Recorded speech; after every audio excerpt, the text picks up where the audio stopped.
16 জুলাই থেকে 5 আগস্ট ছাত্র জনতার আন্দোলন।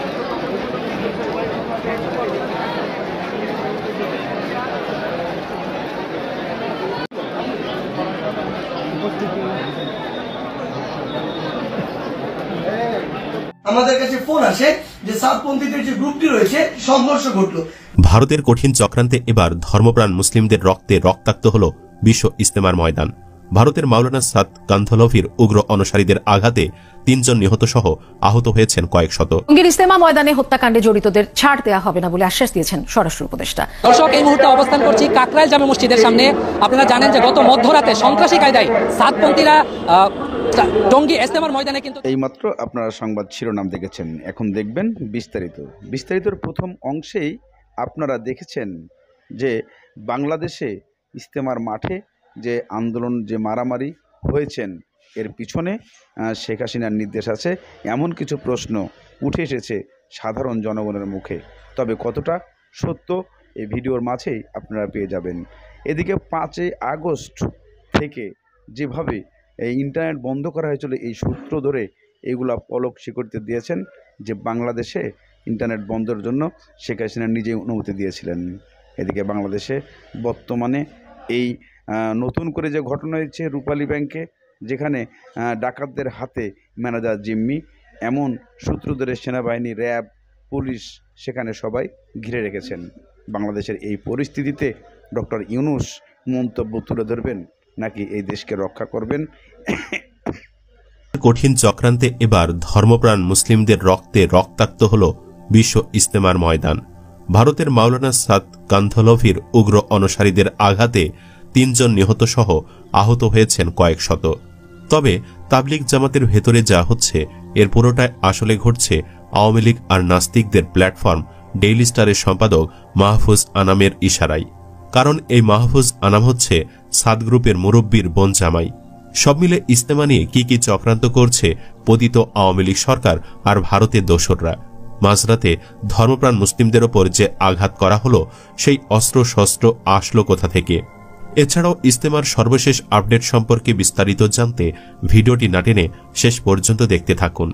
টঙ্গী তুরাগ তীরে বিশ্ব ইজতেমা ময়দান দখলকে কেন্দ্র করে মাওলানা জুবায়ের ও মাওলানা সাদের অনুসারীদের মধ্যে সংঘর্ষে অন্তত 3 জন নিহত ও বেশ কয়েকজন আহত হওয়ার খবর পাওয়া গেছে।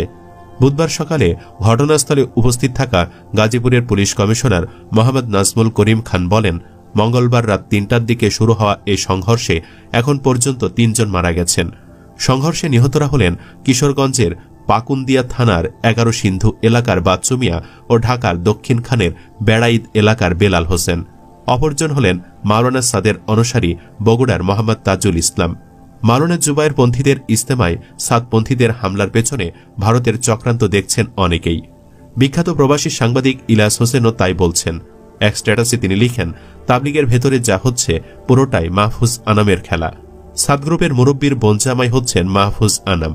এবার হিসেবটা মিলিয়ে নেন।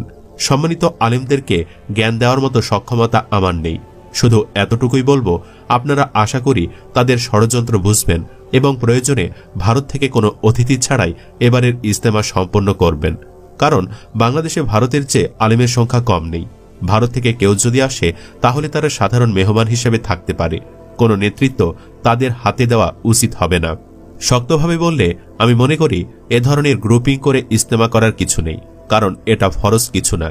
2-3 জন মানুষকে যারা এভাবে হত্যা করতে পারে তাদের কাছে গিয়ে আখেরি মোনাজাত করে কিছু চেয়ে পাওয়া যাবে বলে আমার মনে হয় না। বরং মুসলমানদের নিয়ে মানুষ হাসাহাসি করবে। অনেকে বলছেন যে লাঠিসোঁটা আর অস্ত্র এই হামলায় ব্যবহার হয়েছে, সেটিও মাহফুজ আনামের সরবরাহ করা। এদিকে সাধারণ মানুষও এই হামলার পেছনে শেখ হাসিনা আর ভারতের মদত খুঁজে পাচ্ছেন। ওবায়দুল হক সবুজ নামে একজন সামাজিক যোগাযোগ মাধ্যমে লিখেছেন, এটা 2 পক্ষের সংঘর্ষ না, এটা একটা সন্ত্রাসী গোষ্ঠীর হামলা। সন্ত্রাসী গোষ্ঠী আমাদের সামনে স্পষ্ট। 2018 সাল থেকে স্বৈরাচারী শেখ হাসিনার মদতপুষ্ট ওয়াসিম গং ও ভারতের সাদ সাহেবের এজেন্ডা বাস্তবায়নের চেষ্টা চালাচ্ছে। ফ্যাসিস্ট স্বৈরাচার পতনের পর থেকে ভারত বিভিন্ন ষড়যন্ত্র বিভিন্ন জনের মাধ্যমে পরিচালনা করছে। ভারত সব ষড়যন্ত্রে ব্যর্থ হয়ে এখন সাদপন্থীদেরকে দিয়ে ষড়যন্ত্র করছে।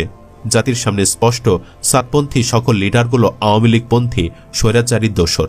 সরকার ও প্রশাসনকে বলবো অতি শীঘ্রই ওয়াসিফ গং, ওয়াসিফের ছেলে ইমতিয়াজ, কথিত মুফতি ওসামা ও মুয়াজ বিন নূরকে সহ যারা এইসব হত্যাকাণ্ডের সাথে জড়িত সকলকে অনতিবিলম্বে গ্রেফতার করতে হবে এবং বিচারের আওতায় আনতে হবে।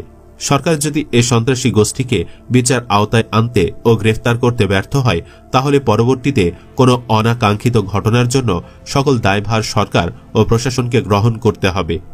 এদিকে মুসলিমদের মধ্যে এভাবে বিভেদ সৃষ্টির বিষয়টি নিয়ে অনেকে ব্যথিত হয়েছেন। আরেকজন লিখেছেন, সি লজ্জায় মাথা কাটা যায়। ইজতেমার মাঠ দখলকে কেন্দ্র করে 3 জন জীবন দিল, আহত 100-র বেশি। এই কি এদের ইসলাম? ইসলামের শিক্ষা কি এটা? তাবলিগ জামায়াতকে আমরা জানতাম সবচেয়ে নিরীহ প্রাণী। এরা ভাজা মাছ উল্টে খেতে জানে না। মাই গড, এরা দেখি এখন জীবনও কেড়ে নিতে পারে। আমি ব্যক্তিগতভাবে মনে করি সিম্পলি এই ইজতেমা বন্ধ করে দেওয়া উচিত। এই সাতপন্থী এবং জোবায়েরপন্থী বলে কোনো কিছু থাকবে না। ধর্মের নামে এই সমস্ত মশকরা বন্ধ করা উচিত। মানুষের জীবন নিয়ে ছিনিমিনি খেলা। যতদূর জানি এই সাদ লোকটা ভারতে বসে এই সমস্ত গুটি চালাচালি করে। এগুলো বন্ধ হওয়া উচিত। এই লোক ভারতে বসে আমাদের বাংলাদেশকে অস্থিতিশীল করে তুলছে। তাবলিগের নামে এগুলো চলতে দেওয়ার কোনো অর্থ নেই। এই তাবলিগ আমাদের দেশকে এমন কোনো কিছু দেয়নি যে আমরা তাতে এগিয়ে গিয়েছি, না ধর্মে না অন্য কোনো কিছুতে। বরং বহু সংখ্যক মানুষের মাসের পর মাস, দিনের পর দিন সময় কেড়ে নেয় এই তাবলিগ। 40 দিনে এক চিল্লা। এই চিল্লা দিতে গিয়ে অনেকের সংসার ভেঙে গেছে। আমি মনে করি এগুলো বন্ধ হওয়া উচিত। স্বামী গেছে চিল্লায়, বউ আরেকজনের হাত ধরে অন্যখানে, অন্য ঘরে। বিশ্বের খুব কম দেশে এই সমস্ত বিষয়গুলো আছে। ধর্মের নানামুখী শাখা প্রশাখা শুধু ভারত, পাকিস্তান আর বাংলাদেশে। চলুন জেনে নেওয়া যাক কেন এবং কিভাবে এই 3 জন নিহত হল। তাবলিগ জামাতের ভেতরে এ দুটি গ্রুপের দ্বন্দ্ব চলছে বেশ কয়েক বছর ধরেই। বিবিসি বাংলার এক প্রতিবেদনে বলা হয়, সাদ কান্ধলভি তাবলিগ জামাতে এমন কিছু সংস্কারের কথা বলছেন যা নিয়ে মূলত তাবলিগ জামাতের মধ্যে বিভক্তি সৃষ্টি করেছে।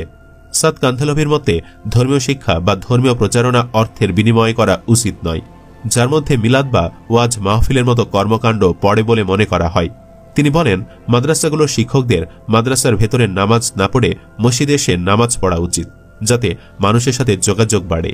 দর্শক, বর্তমানে বাংলাদেশে যে একটি অবস্থা সৃষ্টি হয়েছে, যে যেভাবে পারছে সেভাবে শক্তি দেখাচ্ছে। আপনারা জানেন, আগে যতবারই ইজতেমা হয়েছে তখনই কিন্তু সাতপন্থীরা পরে ইজতেমা করেছে। এবার তারা আগে ইজতেমা করার জন্য সংঘর্ষে জড়িয়ে পড়েছে। এবার এটি নিয়ে কিন্তু একের পর এক রহস্য ফাঁস হচ্ছে। কেননা ভারতের ইন্ধনে ভারতের সেই চাঁদপন্থীরা কিন্তু আন্দোলন করছেন। দর্শক, বাংলাদেশে এরকম অবস্থা কিভাবে সম্ভব? ডক্টর মোহাম্মদ ইউনূসের নেতৃত্বে যে একটি সরকার গঠন হয়েছে, সেই সরকারকে ব্যর্থ করার জন্য কিভাবে ষড়যন্ত্রগুলো করছে তা কিন্তু ইতিমধ্যে ফাঁস হয়ে যাচ্ছে একের পর। এদিকে কেরানীগঞ্জের বাস্তব যে চিত্র এবং সরাসরি এই চিত্রটুকু আপনাদের কাছে তুলে ধরা হবে যে কেরানীগঞ্জে রূপালী ব্যাংকের ভিতরে যে ডাকাত দল ম্যানেজারকে জিম্মি করে রেখেছেন, তাহলে সেনাবাহিনী, র্যাব তারা মাঠে এবং বাইরে কি করছেন? পারবেন কি ম্যানেজারকে বাঁচাতে, নাকি এই ম্যানেজার অবশ্যই তাদের হাতে মারা পড়বেন? এমন কিছু সূত্র ধরে আপনাদেরকে কেরানীগঞ্জ রূপালী ব্যাংকের কাছে আমরা কিছুক্ষণের মধ্যে নিয়ে যাব।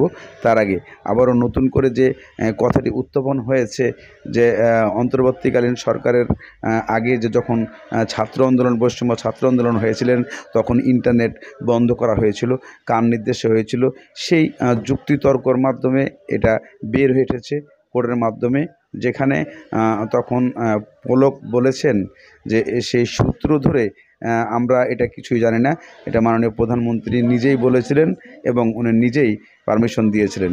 চলুন আমরা রূপালী ব্যাংকের সেই দৃশ্য দেখে আসি।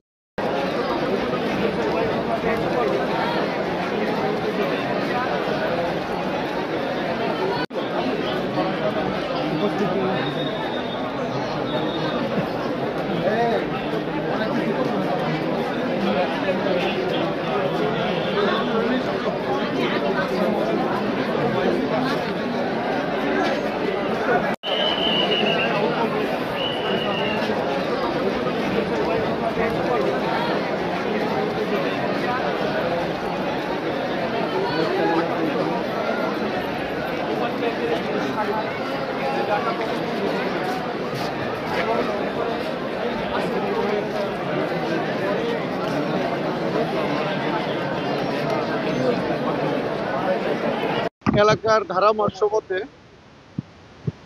ধারাভাষ্য মতে ডাকাত সম্ভবত 7 থেকে 8 জন, তবে তারা অস্ত্রধারী ছিল। এই অস্ত্রধারী থাকার কারণে আমাদের এখানে কয়েকজন ছেলে খুব চালাকি করে গেটটারে তালা মাইরা দেয়, বিদায় ওরা ভিতরে মানে আমরা এলাকার জনগণ যারা আছি আমরা সবাই সর্বাত্মক চেষ্টায় আছি, যেমন ডাকাতগুলো ধরা পড়ে এবং ভিতরে যারা জিম্মি আছে তারা যেমন সহি সালামতে আল্লাহর রহমতে যেমন সবাই বের হইতে পারে আমরা এই আশাই করি। তবে পুলিশ বাহিনী, আর্মি, র্যাব আরও স্কোয়াড যারা আসতেছে তাদের কাছে একটাই দাবি, যেমন সবাই সুন্দরভাবে ক্ষয়ক্ষতি ছাড়া যেমন আমাদের মাঝে ফেরত আসে, আমরা এই দোয়াই করি। পেছনে বসে আমাদের তদন্তকারীরা তাদের সাথে কথা বলেন এবং কাচের দেয়ালের বাইরে তার আইনজীবী বসে সব কিছু দেখেন। তাকে কোনো ভয়ভীতি, জোর প্রদর্শন, শক্তি প্রদর্শন, ভয়ভীতি প্রদর্শন এগুলোর কোনো সুযোগ এখানে নেই। সম্পূর্ণ আন্তর্জাতিক স্ট্যান্ডার্ড মেনটেন করেই তাকে জিজ্ঞাসাবাদ করা হয়। এবং এই জিজ্ঞাসাবাদের ব্যাপারে আপনাদের সবারই হয়তো প্রশ্ন থাকবে। গতকালকে একজন আসামিকে আমরা জিজ্ঞাসাবাদ করেছি, সাবেক আইসিটি প্রতিমন্ত্রী জুনায়েদ আহমেদ পলক। সে অনেক তথ্য আমাদেরকে দিয়েছে, যেগুলোর ব্যাপারে আমরা তার নিজের কাছ থেকে যেমন পেয়েছি, পাশাপাশি অন্যান্য সোর্স থেকেও যেটা পেয়েছি, যে জুলাই আগস্টের এই অভ্যুত্থান চলাকালীন সময়ে ইন্টারনেট বন্ধের যে নাটক করা হয়েছিল সেটি কোনো দুর্ঘটনা ছিল না। খায়ের টাওয়ার বা কোন টাওয়ারে আগুন লেগেছে এগুলোর কোনো ব্যাপারই ছিল না। সেখানে সে স্বয়ং স্বীকারোক্তি দিয়ে বলেছে বা নিজে স্বীকার করেছে যে এই ইন্টারনেট তদানীন্তন প্রধানমন্ত্রী এবং এই মামলাগুলোর প্রধান আসামি শেখ হাসিনার নির্দেশে সরাসরি প্রধানমন্ত্রীর কাছ থেকে নির্দেশনা আসার পরে তথ্য প্রতিমন্ত্রী নির্দেশ দিয়ে আইআইটি, ইন্টারন্যাশনাল ইন্টারনেট গেটওয়ে, এই গেটওয়েদের একটা হোয়াটসঅ্যাপ গ্রুপ খোলা হয়। সেই গ্রুপে সরাসরি নির্দেশ দেওয়া হয় ইমিডিয়েটলি ইন্টারনেট শাটডাউন করো, এবং তাদেরকে এটা এনশিওর করতে বলা হয় যে করার পরে আবার জানাও যে ইট ইজ ডান। এই তথ্যগুলো আমরা বিভিন্ন সোর্স থেকে পেয়েছি, সেগুলো যাচাই বাছাইয়ের জন্য সেই সংশ্লিষ্ট আসামিকে আমরা জিজ্ঞাসাবাদ করেছি, তিনি এটা সত্যায়ন করেছেন। সুতরাং ইন্টারনেট বন্ধের মাধ্যমে জুলাই আগস্টের সংগঠিত গণহত্যাকে গোটা দুনিয়ার কাছ থেকে আড়াল করার যে আড়াল যে করা হয়েছে এবং এটার ব্যাপারে যে মিথ্যা অজুহাত দেওয়া হয়েছে যে ইন্টারনেট কেবল লাইন পুড়ে গিয়েছিল, এটা হয়েছিল, সেটা হয়েছিল, সর্বৈবভাবে মিথ্যা। সম্পূর্ণ প্রধান যে নিউক্লিয়াস শেখ হাসিনা তার নির্দেশে, তার পরবর্তী কমান্ডার জুনায়েদ আহমেদ পলকের পরবর্তী নির্দেশে এই ইন্টারনেট প্রোভাইডার যারা আছে, বিটিসিএল আছে এবং বাংলাদেশ সাবমেরিন কেবলস পিএলসি, এরাও চিঠি দিয়ে জানিয়েছে যে তারা কার কার নির্দেশে এটা বন্ধ করেছে। সুতরাং এই রাষ্ট্রীয় সংস্থাগুলোকে বাধ্য করে তদানীন্তন ক্ষমতাশালীরা, এই আসামিরা বাংলাদেশের ইন্টারনেট শাটডাউন করেছিল এবং এই গণহত্যাকে এক্সপেডাইট করেছিল। এই তথ্যগুলো আকার রূপে আমরা পেয়েছি, এগুলোকে আমরা ফর্মুলেট করছি, এখন এগুলোকে আমরা বিচারের 16 জুলাই থেকে 5 আগস্ট ছাত্র জনতার আন্দোলনে নির্বিচারে গুলি ছোড়ে আইনশৃঙ্খলা রক্ষা বাহিনী। আন্দোলনকারীদের দমাতে মাঠে ছিল আওয়ামী লীগ, ছাত্রলীগের ক্যাডাররা। ঠিক তখন হুটহাট করেই চলে যেত ইন্টারনেট। এ নিয়ে এক এক সময় এক এক কথা বলতেন তৎকালীন আইসিটি প্রতিমন্ত্রী জুনায়েদ আহমেদ পলক। কখনো বলা হয় সুইচে চাপ লেগে বন্ধ হয়ে গেছে, কখনো বলা হতো খাজা টাওয়ারের আগুনে মুঠোফোন ও ইন্টারনেট সেবা বিঘ্ন হয়েছে। 18 ডিসেম্বর জুলাই আগস্টের গণহত্যার মামলায় পলককে জিজ্ঞাসাবাদ করে ট্রাইব্যুনালের তদন্ত সংস্থা। সেখানেই পলক স্বীকার করেন শেখ হাসিনা স্বয়ং ইন্টারনেট বন্ধ করতে বলেছিলেন। এ সংক্রান্ত একটি হোয়াটসঅ্যাপ গ্রুপের কথোপকথনও হাতে এসেছে তদন্ত সংস্থার। চিফ প্রসিকিউটর বলেন, গণহত্যা ধামাচাপা দিতেই বন্ধ করা হয়েছিল ইন্টারনেট বন্ধের যে নাটক করা হয়েছিল সেটি কোনো দুর্ঘটনা ছিল না। খায়ের টাওয়ার বা কোন টাওয়ারে আগুন লেগেছে এগুলোর কোনো ব্যাপারই ছিল না। সরাসরি প্রধানমন্ত্রীর কাছ থেকে নির্দেশনা আসার পরে তথ্য প্রতিমন্ত্রী নির্দেশ দিয়ে আইআইজি, ইন্টারন্যাশনাল ইন্টারনেট গেটওয়ে, এই গেটওয়েদের একটা হোয়াটসঅ্যাপ গ্রুপ খোলা হয়। সেই গ্রুপে সরাসরি নির্দেশ দেওয়া হয় ইমিডিয়েটলি ইন্টারনেট শাটডাউন করো, এবং তাদেরকে এটা এনশিওর করতে বলা হয় যে করার পরে আবার জানাও যে ইট ইজ ডান। বৃহস্পতিবার ট্রাইব্যুনালে হাজির করা হয় সাবেক আইজিপি আব্দুল্লাহ আল মামুন, সাবেক সেনা কর্মকর্তা জিয়াউল আহসান সহ ৮ জনকে। এর মধ্যে মামুন সহ ৩ জনকে একদিন করে জিজ্ঞাসাবাদের অনুমতি দিয়েছেন বিশেষ ট্রাইব্যুনাল। মামলার পরবর্তী তারিখ ধার্য করা হয়েছে ২০ ফেব্রুয়ারি। অন্য মামলায় অনেক